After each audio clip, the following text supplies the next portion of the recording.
Hello, जय श्री राम। मैं महेंद्र सुभाष गोस्वामी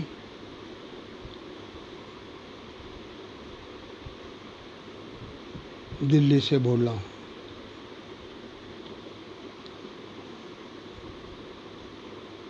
आज मैं थोड़ा सा उन सज्जनों के बारे में बोलना चाहता हूँ जो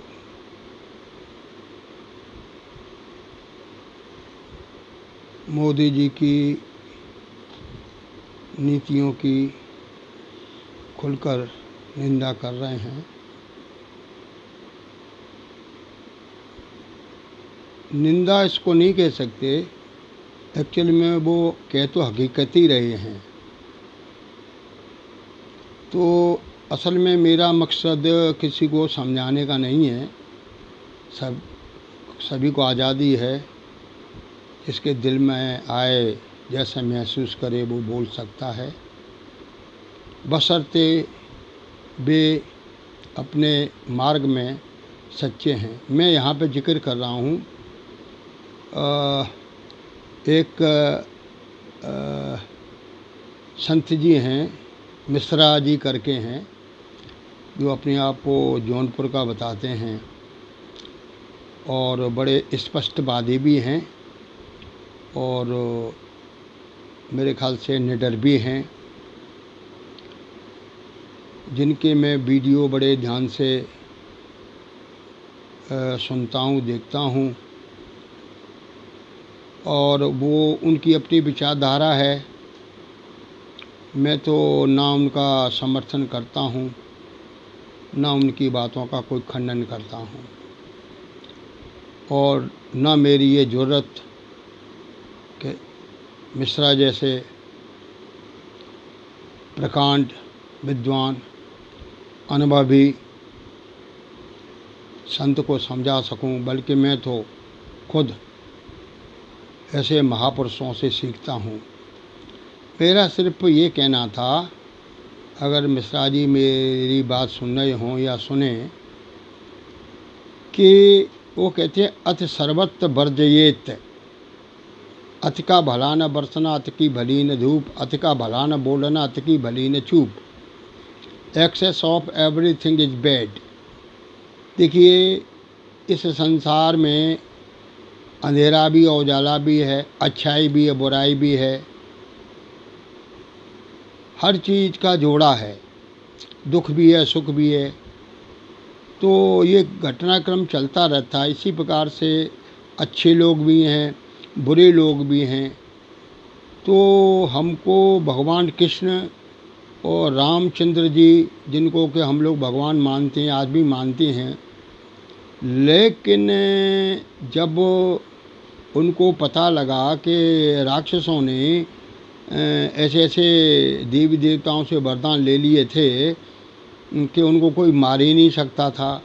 जैसे एक भस्मासुर था, बाली था, जब उसको बाली को ये था कि जो भी उसको सामने से मारेगा तो आधी ताकत उसकी बाली में चली जाएगी।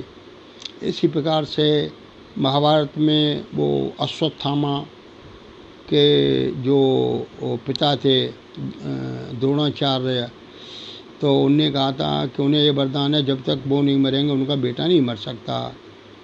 तो देखिए, चाहे राम हो चाहे कृष्ण हो, और देखिए ये इस बात को मैं बाद में करूँगा। भस्मासुर का एक केस आता है जिसमें शिव जी ने उसे वरदान दे दिया था, जिसके सिर पे रख देंगे हाथ वो भस्म हो जाएगा। तो जहाँ तक जो देवी देवता हैं जिनमें हम आस्था रखते हैं, उन तक ने रणनीति बनाई छल की, कपट की। अगर भगवान राम सामने से बाली को मारते तो कभी नहीं मार सकते थे, तो उन्होंने छिप के मारा। और अगर भगवान कृष्ण युधिष्ठिर, धर्मराज युधिष्ठिर को ये सलाह न देते अश्वत्थामा हतो नरो वा कुंजरा। तो वो तो सत्यवादी थे, तो उनने कहा भाई आप सच बोलो, लेकिन आपने देखा ही कुछ नहीं। आप कहते हैं ना कि अश्वत्थामा मर गया, अब पता नहीं हाथी था कि आदमी था। तो बाकी तो उन्होंने जो करना था कर लिया, कि आधी बात उनको सुनाई पड़ी, आधी नहीं सुनी पड़ी, तो उन्होंने भी कन्फर्म कर दिया अश्वत्थामा मर गया। तो वरदान ये था, जब तक उसके पिता जीवित है उसे कोई मार नहीं सकता। तो बेटे का खबर सुनते ही वो द्रोणाचार्य जी थे, अच्छा द्रोणाचार्य, उन्होंने अपने प्राण त्याग दिए। तो इस प्रकार से छल से दोनों जो दुष्ट लोगों को ख़त्म कर दिया। इसी प्रकार से जो भस्मासुर था, जो शिव जी के पीछे पड़ गया, तो वही वो तो बंधन में पड़े गए थे, उन्होंने वरदान दे दिया। तो उन्होंने कहा भाई कि तुमने सच दिया झूठ दिया, तो उन्हीं पे जमाने लग गया। अब शंकर जी बड़े धर्म संकट में कि अगर मैं सामने आता हूँ तो मैं तो मर ही जाऊँगा, तो ये राक्षस बना रहेगा। तो इस प्रकार से वो तो कहानी आपको मालूम ही है कि इसमें सही भूमिका निभाई भगवान विष्णु ने, जो कि उसके सामने एक नारी का रूप लेके आए और उनसे कहा कि भाई शिव जी ने तो शायद तुमको उल्लू बना दिया है, इसकी सच्चाई जाननी है तो इसको आजमाइश करो वरदान की। तो अब वो राक्षसों में और मोटी उनकी बुद्धि होती है, अकल तो होती नहीं है। तो उन्होंने कहा भाई कि अपने सिर पर हाथ रख ले, और उसको समझ उसने अपने पर रख लिया। एक ये भी आता है, एक दूसरा ये भी आता है, वो मोहिनी रूप धारण करके वो भगवान विष्णु नाचने लगे, तो उन्होंने सिर पर हाथ रखा था, वो भी वैसे नकल कर रहा था, वो ख़त्म हो गया। खैर ये पौराणिक चीज़ें, इनकी उसमें नहीं जानते क्या सच है क्या झूठ है, ना हम इनका दावा करते हैं। लेकिन इन सब से कुल मिला करके एक भी चीज़ सामने आती है कि अगर सामने हमें मालूम है ये दुष्ट है, राक्षस है, तो कहते हैं कि समर्थ को नहीं दोष गोसाई। सामने पहाड़ है और हम उसमें टक्कर मार रहे हैं तो चोट हमको ही आएगी। तो उसको जो है युक्ति से हमें निकलना चाहिए। अब मिश्रा जी ने बोला कि राजीव दीक्षित जो स्वाभिमान संस्था कोई बनाई थी और ये चुनाव की तैयारी में थे, और बाबा रामदेव चाहते थे ये मोदी जी, तो मेरे ख्याल से राजीव दीक्षित जी, रामदेव और मोदी सबके खिलाफ थे। लेकिन चुनाव से ठीक पहले उनका एकदम ख़त्म हो जाना, तो लोग तो यही बताते हैं हार्ट अटैक से। अब मिश्रा जी कहती हैं कि नहीं, इनकी हत्या तो इनने रामदेव ने और मोदी ने मिलकर करवाई है। तो मेरा मतलब ये था कि देखिए कि हमको क्या पता, हम कहती हैं कि चलो हत्या ही करवाई, हमारे पास कोई सबूत तो है नहीं, तो कोर्ट कचहरी को सबूत चाहिए। इस समय देश का हाल तो बहुत बुरा चल रहा है ना। अब किसको हम कोर्ट कहें, किसको हम पुलिस कहें। कोर्ट वाले भी देखिए एक भी फैसला कोई सरकार के खिलाफ नहीं दिया, और वो जज आकर के सरकार में हिस्सेदारी ले लेते हैं। कोई ह्यूमन राइट कमीशन का अध्यक्ष बन जाता है, कोई सांसद बन जाता है, और आगे भी ये सिलसिला जारी रहेगा। लेकिन हम लोग अकेले कुछ नहीं कर सकते। अगर हम ज़्यादा बोलते हैं तो अभी मिश्रा जी ने बोला, जस्टिस लोया है उनका भी, अब भाई हमको क्या पता। अब हम अपने मुंह से बोल रहे हैं तो हम उनकी निगाह में आ रहे बुरे हो बन रहे हैं, और साथ ही साथ हम आम जनता के अंदर भय भी पैदा कर रहे हैं। और अनजाने में मोदी और रामदेव बाबा और श्री श्री रवि जो हैं, जिनको वो कहते हैं भगवा दलाल, मिश्रा जी कहते भगवा दलाल, तो सवाल ये है कि वो सुनते हैं, तो आज आप बोल रहे हो, हम बोल रहे हैं, उनकी असलियत खोल रहे हैं, तो हमें नहीं पता सच क्या है या झूठ क्या है। तो वो तो भाई अगर मानो पीछे पड़े हुए हैं, सच बोलने वाले को निपटाते हैं, तो मान लीजिए ये इनको निपटा देते हैं, मिश्रा जी ने बोला कि IMA के ले हैं, या तो इनको हटा दिया जाएगा या मार दिया जाएगा। तो सवाल ये, अगर वो इतने शक्तिशाली हैं तो मिश्रा जी कहीं आपको भी तो हटा सकते हैं, ये लोग आपको भी तो हटा सकते हैं। इसीलिए सवाल यह है कि जो ताकतवर चीज़ है हम उसका कुछ बिगाड़ तो सकते नहीं हैं, और बोलने से हम क्यों दुश्मनी किसी से मोल लें।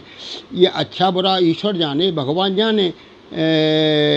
अगर मानो इसी प्रकार से वो पता नहीं मोदी हैं या कोई हैं, उन्होंने हत्या करी या नहीं करी, पुलवामा में हैं या चाइना में हैं या कोरोना से जो हत्या हो रही हैं, तो इसको आप ये भी तो मान सकती हैं कि आपके अंदर भी ईश्वर का अंश है, और ईश्वर का अंश मोदी के अंदर भी है, बाबा रामदेव के अंदर ही है।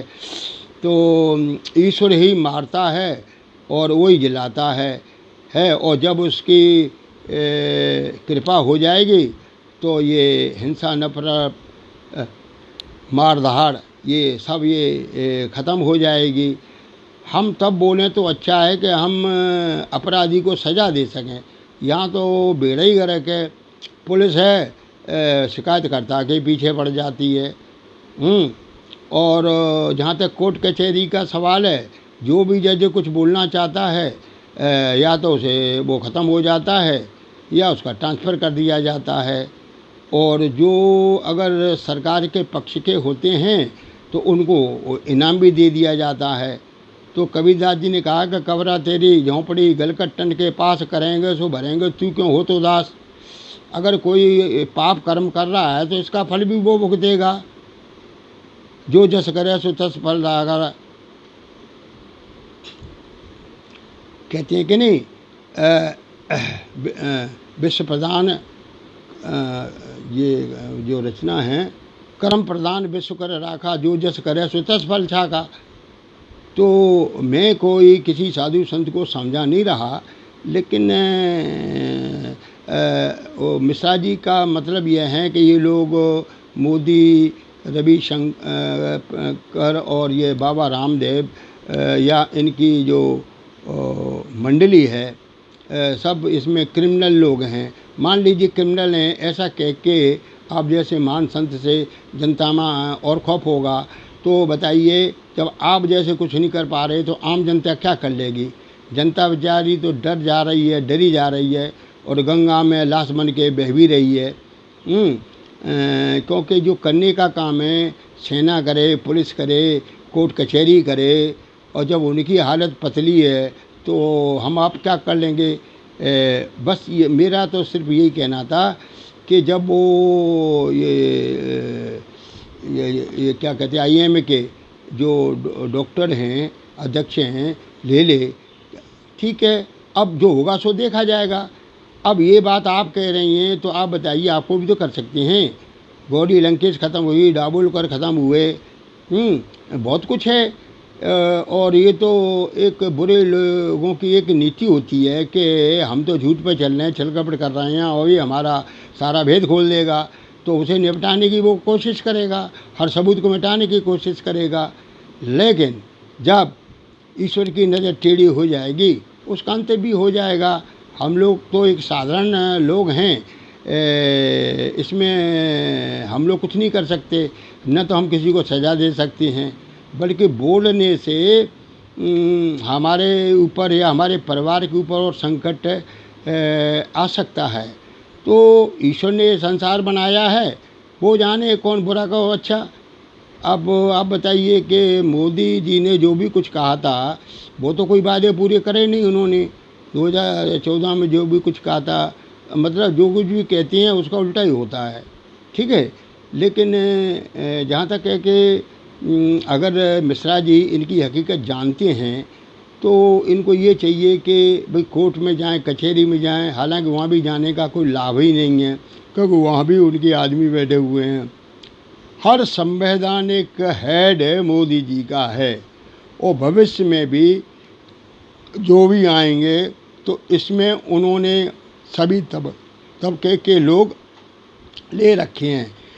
तो जब ईश्वर की नज़र टेढ़ी हो जाएगी तो चाहे बाबा रामदेव हों, चाहे मोदी हों, या उनके संगी साथी हों, या श्री रवि हों, या भगवा दलाल हों, इनकी कोई चतुराई नहीं चलेगी। एकदम जब ईश्वर की नज़र टेढ़ी होगी, ये अपने आप ही ख़त्म हो जाएंगे। तो मिश्रा जी, मैं आपका सम्मान करता हूँ, आदर करता हूँ। और जहाँ तक है, मुझे नहीं पता आपकी क्या अवस्था है, लेकिन मेरी अवस्था इस समय, मैं 75 साल है और मैं केंद्र सरकार से सेवानिवृत्त अधिकारी भी रहा हूँ। और मैं गौरी शंकर मंदिर, मैं वहीं पे मेरा आश्रम है और वहाँ पे मेरे विशाल मंदिर भी हैं, जहाँ हमारे बहुत सारे पुजारी काम करते रहते हैं। तो मन तो मेरा भी करता है कि हम भी ऐसे ऐसे बोलें, लेकिन उस बोलने का फ़ायदा क्या। अब देखिए, भगवान राम जैसे, कृष्ण जैसे, उनको भी छल का ही सहारा लेना पड़ा। अगर नहीं लेते, और शिव जी नहीं लेते, तो वो अपना काम कर ही नहीं पाते। तो आगे मिश्रा जी की अपनी सोच है, समझ है, क्योंकि मेरा मानना है, जब तक किसी बात का हमारे पास सबूत नहीं है, हमने सुना नहीं, हमने देखा नहीं, और मान लीजिए हमने देखा भी, तो लोग तो हमको भी मिटा देंगे और सबूत को भी मिटा देंगे। और ऐसा हो रहा है कि जो राजे महाराजे होते हैं, ये उल्टे भी हैं, सीधे भी हैं। शक्तिशाली के आगे कोई जोर नहीं चलता। अब बताइए, आतंकी 2-3 होते हैं, वो एक प्लेन को ले जाते हैं एक बम के अफवाह से, और सारा विश्व देखता रहता है, और मनमानी शर्तों पे ले जाते हैं। तो ये क्या है कि भय तो सभी के अंदर है। तो हमें अपना युक्ति से काम निकालना चाहिए। आगे मिश्रा जी की अपनी सोच है, समझ है, बाकी उनके ख्याल विचार हमें भाई अच्छे लगे कि समाज में जो बुरे लोग हैं, जो उनको महसूस हुए और उन्होंने सिलसिलेवार तरीके से बताया, तो अच्छा भी लगता है। लेकिन बात वहीं आ जाती है, वो बुरे ही सही, अब डकैत घर में घुस आते हैं, हमें पता है ये गलत कर रहे हैं, तो उनकी हाँ में हमें मिलानी पड़ती है ना। तो आज बाबा रामदेव हों या मोदी हों, कोई भी हों, ये मनमानी करेंगे। पढ़े लिखे तो है नहीं, बंदर के हाथ में छुरा आ गया है, तो या तो अपनी गर्दन काटेगा और किसी के काटेगा, लेकिन दूसरे की जल्दी काटेगा जो उनकी बुराई कर रहा है। वो कहते हैं ये ज़्यादा बकवाव कर रहा है। ईवीएम की पहले वो तारीफ कर, वो बुराई करते थे, अब अच्छा ही करते हैं। और ये ट्विटर, फेसबुक, सोशल मीडिया की मोदी जी पहले बहुत तारीफ करते थे, आज इससे निंदा हो रही है, उनको बुरा लग रहा है। तो यानी अगर वो हैं ही, मान लीजिए, घटिया सोच के, तो वो तो हर रास्ते को रोकेंगे जिससे उनको नुकसान होने को है। और हो सकता है आगे चल के क्या करें। कहते दुष्ट आदमी का दिमाग कम से कम 1000 आदमी से भी अधिक तेज चलता है।